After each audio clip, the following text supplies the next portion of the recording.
Hello, this is Alia Shahed. Today I'm going to present our research titled Rejuvenating Links Between Estates and Their Hinterlands, a Relational Landscape Heritage Approach. The research is jointly authored by Dr. Engineer Bika Cattoor and myself. The context of our research is the Netherlands. The country has a large collection of heritage estates that constitute the estate landscape in the different regions including Utrecht, South Holland, North Holland and Gelderland. In the maps here, the black dots indicate the positions of the estates. In the scope of this research, we will focus on our case study area of BAAKSE located in the province of Gelderland, Netherlands, where a group of historic estates are situated. Here, we will depict the current challenges faced by the estates and how rejuvenating tangible or intangible heritage links to the broader context can lead to future resilience. In the process, we will suggest a relational landscape heritage approach facilitating the links in different scales. At first, let us state what we mean by the word estate here. While writing about the estates in the ACHTERHOEK region in his book, P.J. van Kraaningen defines a historic estate as a special and economic unit and a centrally managed organization of various ground-based functions. Agriculture and forestry are economic lifelines of an estate that support the recreational and residential functions. In a historic estate, there is an inherent balance between production functions and leisure activities, between economy and ecology and social relationships. An estate does not only comprise of a main house and its garden as it may appear from its present-day preservation condition.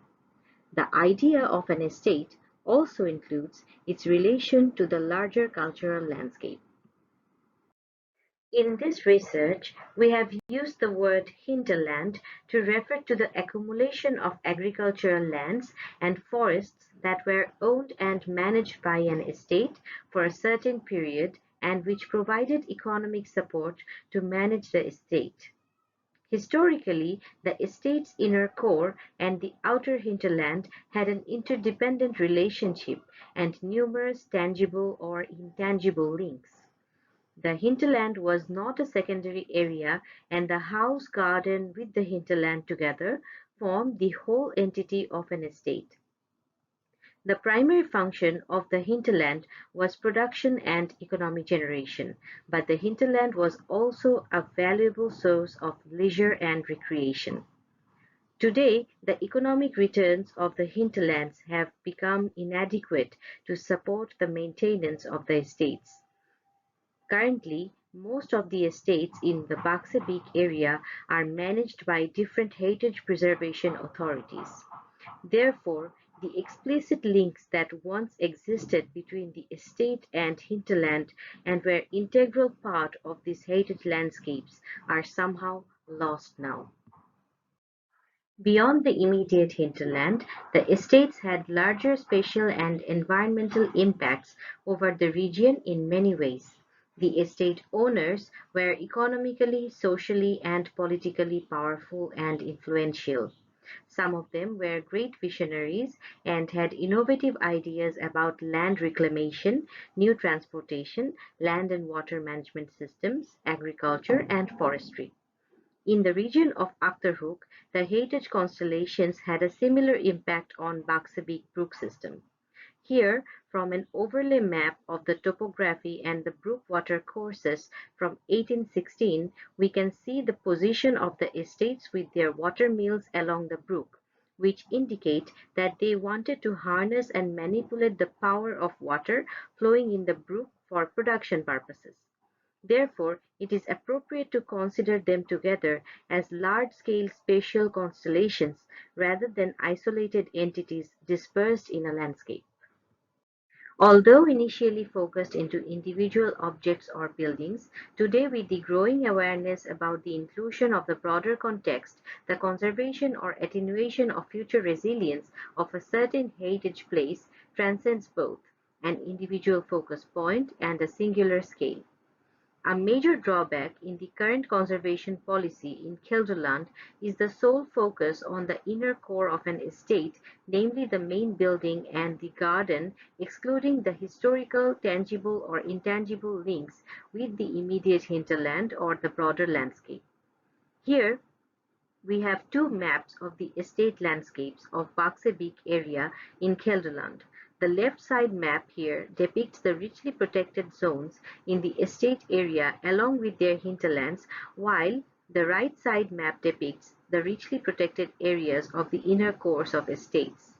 From the maps, it can be understood that the heritage awareness only encompasses the estate building and its immediate garden surrounding.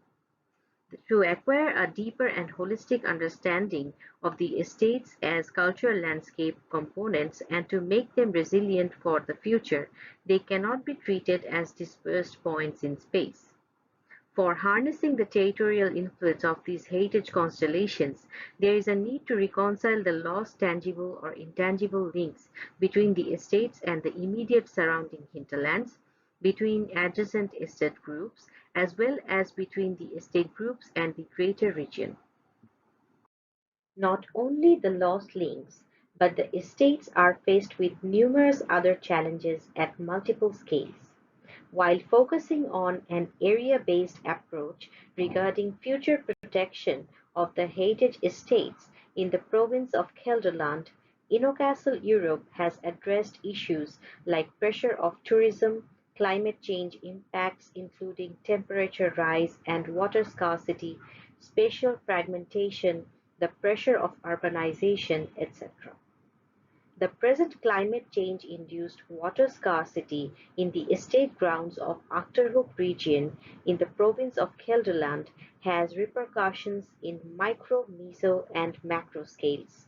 Starting from the individual estate groups to the scale of the region, the present scenario and the future predictions indicate severe drought in some areas and eutrophication problem in the others.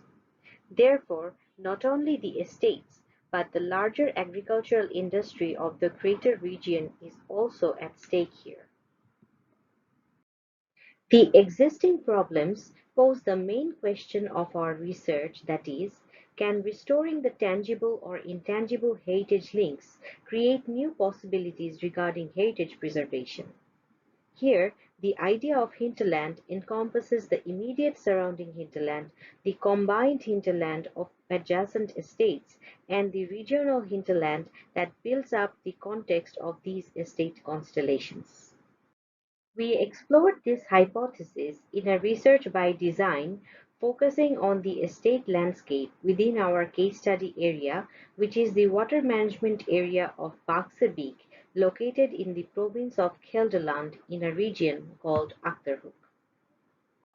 Here, several medieval estates are situated along BAAKSE BEEK. The timeline here depicts a summary of different productive functions in the ACHTERHOEK region from 1100 till present. Agriculture and habitation initiated long before the castles and estates established here. The higher and drier parts of the region were farmlands and lower lands were pastures or meadows. According to the available records, the castles and estates started settling by the 12th century. They were facilitated by the production processes in their hinterlands, such as agriculture, forestry, and water mills on the brookwater courses. To expand the production processes, various schemes and alterations in the productive landscape took place throughout the history. These events made decisive changes in the spatial expression of the cultural landscape of ACHTERHOEK. Surviving and functioning since the 12th century, the estates have proven to be resilient to the test of time. But today, with the imminent threat of climate change, water scarcity, loss of native ecology, and inadequate revenues from the productive hinterland, it is becoming harder to ensure that this heritage landscape remains resilient to future challenges as well.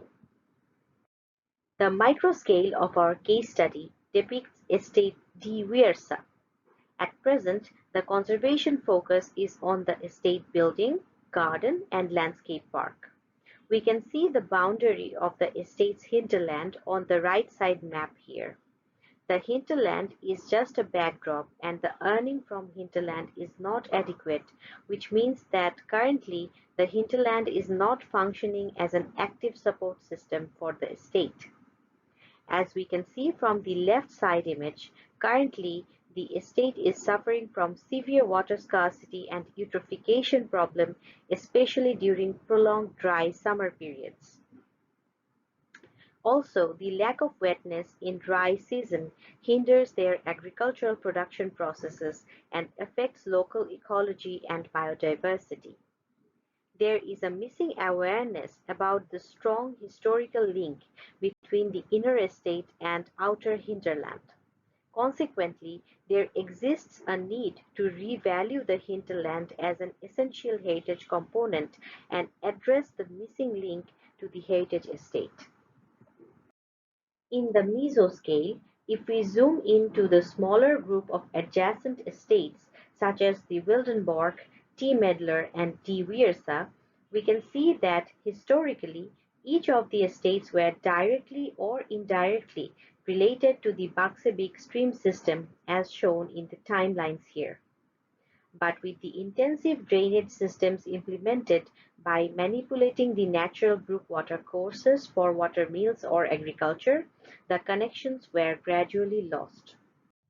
In the mesoscale, the three estates T. WIERSSE, T. MEDLER, and Wildenborch now function as individual points in the larger landscape, trying to solve their water-related problems individually, although if we consider their hinterlands, they would be part of one unified landscape system.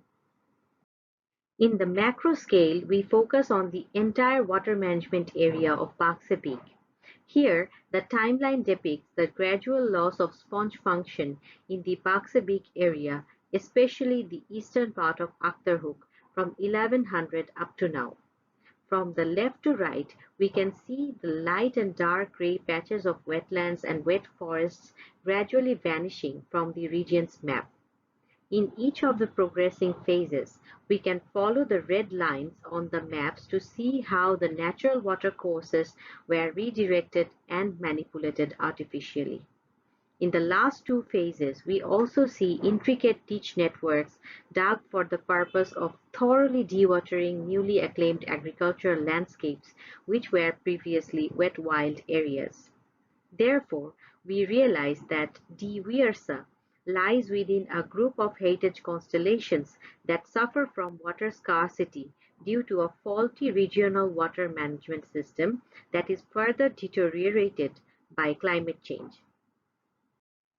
Gaining awareness about multiple challenges across the three scales, our Research by Design endeavor aims to rejuvenate lost tangible and intangible links across the microscale of the estate, the mesoscale of estate groups, and macroscale of the estate landscape in relation to the region. The climate change-induced water scarcity may guide us to new ways of rejuvenating lost links. If appropriate measures are taken in the productive landscape, the water scarcity situation may improve for both the region as well as the estate constellations. The three images shown here depict the idea that the larger agricultural landscape can be prepared to conserve wetness during wet season and provide necessary water to the estate ground and the greater region in the dry season. The idea of retaining wetness in the productive hinterlands leads to the vision of a wetness matrix for BAAKSE area in the macro scale. Based on the four criteria of wetness retention, economy, ecology, and experiential qualities, wetness retention principles were selected from case studies, historical study, and relevant toolboxes and the analysis on the various landscape types in the BAAKSE area. Then we assigned groups of appropriate wetness retention principles to each of the landscape types to make the initial compilation of wetness strategies that we named wetness matrix. The matrix is meant to convey a collection of appropriate measures for retaining wetness in the productive landscape of BAAKSE BEEK area. Some of these measures can be applied in macro or meso scales as a part of a robust area plan, and some can be applied individually for micro-scale wetness retention. They have the possibility to provide an array of options for the local stakeholders where they can decide themselves which measure is most appropriate for them at a certain time in a certain context. For the estate landscape, these principles can create new possibilities for the productive hinterland to become an active support for the estate regarding functionality, leisure, and enhanced nature values in micro and meso scales, and thus rejuvenating tangible and intangible links. Similarly, in macro scale, the principles help to bring back the lost link between the estate area and the greater productive landscape of East ACHTERHOEK, where wetness is retained in the landscape for the combined benefit of all. Using the wetness retention principles from the wetness matrix in the site of WIERSSE, the landscape architectural intervention initiates wetness retention and water purification in the surrounding hinterland so that a new functional tangible link is created between the estate and hinterland. Here, a routing is designed from the estate towards the wetness retention spaces, along with some rest and recreational spaces in the hinterland, so that this retained wetness, along with the existing cultural and historical landscape qualities, can be experienced by visitors of this heritage place. Thus, the experiential link is also rejuvenated, creating new meanings and values for this heritage landscape. The mesoscale projections help us to comprehend that the wetness interventions for individual estates are not isolated measures, and together they should function as a landscape system for becoming resilient to climate change related challenges. Here, the surrounding inhabitants are also important stakeholders.